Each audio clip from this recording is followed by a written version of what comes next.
حي على الفلاح وقل رب زدنی علما۔ ایک ساتھی پوچھتے ہیں کہ اذان اور اقامت میں کیا فرق ہے؟ اذان نماز کے وقت کی خبر دینے کے لیے دی جاتی ہے اور اقامت جماعت کھڑی کرنے کے لیے کہی جاتی ہے۔ اسی طرح اذان کے کلمات دوہرے ہوتی ہیں اور اقامت کے کلمات اکہرے ہوتے ہیں، جیسا کہ صحیح بخاری اور مسلم کی روایت میں حضرت انس رضی اللہ تعالی عنہ بیان فرماتے ہیں کہ اللہ کے نبی صلی اللہ علیہ وسلم نے حکم دیا تھا بلال رضی اللہ تعالی عنہ کو ان یشفع الاذان و ان یوتر الاقامہ، کہ اذان دوہرے کلمات میں کہے اور اقامت اکہرے کلمات میں کہے۔ ایک سوال ہے کہ اذان میں ترجیع کیا ہے اور ترجیع کے ساتھ اذان ہونی چاہیے یا بغیر ترجیع کے؟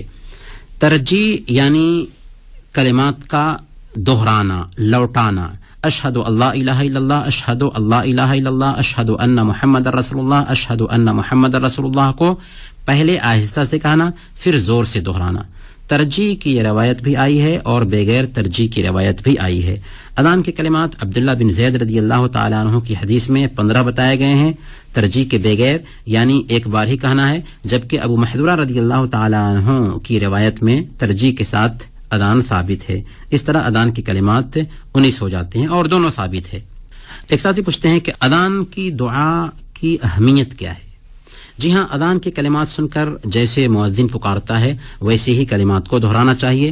صرف حی علی الصلاح اور حی علی الفلاح کے جواب میں لا حول ولا قوت الا باللہ کہا جائے۔ صحیح بخاری اور مسلم کی روایت ہے، اللہ کے نبی صلی اللہ علیہ وسلم نے ارشاد فرمایا اذا سمعتم المؤذن فقولوا مثل ما يقول، کہ جب تم مؤذن کو پکار لگاتے ہوئے سنو تو ویسے ہی کہو جیسے مؤذن کہتا ہے۔ البتہ اس میں یہ کہا گیا کہ حی علی الصلاح اور حی علی الفلاح کے جواب میں لا حول ولا قوت الا باللہ کہا جائے۔ اور اللہ کے نبی صلی اللہ علیہ وسلم کی حدیث ہے صحیح مسلم کی روایت کے مطابق کہ جو کوئی اذان سنتا ہے اور کہتا ہے اشہد اللہ الہ الا اللہ وحدہ لا شریک لہ واشہد ان محمدا عبدہ ورسولہ رضیت باللہ ربا وبمحمد رسولا وبالاسلام دینا، اس کے سارے گناہ معاف کر دیے جاتے ہیں۔ اور صحیح بخاری کی روایت میں یہ دعا اضافی طور پر بھی ثابت ہے کہ ایک آدمی جب اذان کی آواز سنے اور یہ دعا کرے اللهم رب هذه الدعوة التامة والصلاة القائمة آت محمد الوسيلة والفضيلة وابعثه مقاما محمودا الذي وعدته حلت له شفاعتي يوم القيامة، اس کے لیے قیامت کے دن میری شفاعت حلال ہو جائے گی۔ اگر ہم اذان سن کر مؤذن کلمات کو دہراتے ہیں سوائے حی علی الصلاح اور حی علی الفلاح کے کہ اس کے جواب میں لا حول ولا قوت الا باللہ کہنا ہے، پھر رضیت باللہ ربا وبمحمد رسولا وبالاسلام دینا کہتے ہیں، پھر اللہ کے نبی صلی اللہ علیہ وسلم پر درود اور سلام بھیجتے ہیں اور آپ کے لیے اللہ سے وسیلہ کا سوال کرتے ہیں تو ہمیں 4 انعام ملتا ہے، 4 فضائل حاصل ہوتے ہیں۔ پہلے نمبر پر ہمارے لیے جنت واجب ہو جاتی ہے، دوسرے نمبر پر ہمیں جہنم سے نجات مل جاتی ہے، تیسرے نمبر پر ہمارے گناہ معاف کر دیے جاتے ہیں اور چوتھے نمبر پر ہمارے لیے اللہ کے رسول صلی اللہ علیہ وسلم کی شفاعت حلال ہو جاتی ہے۔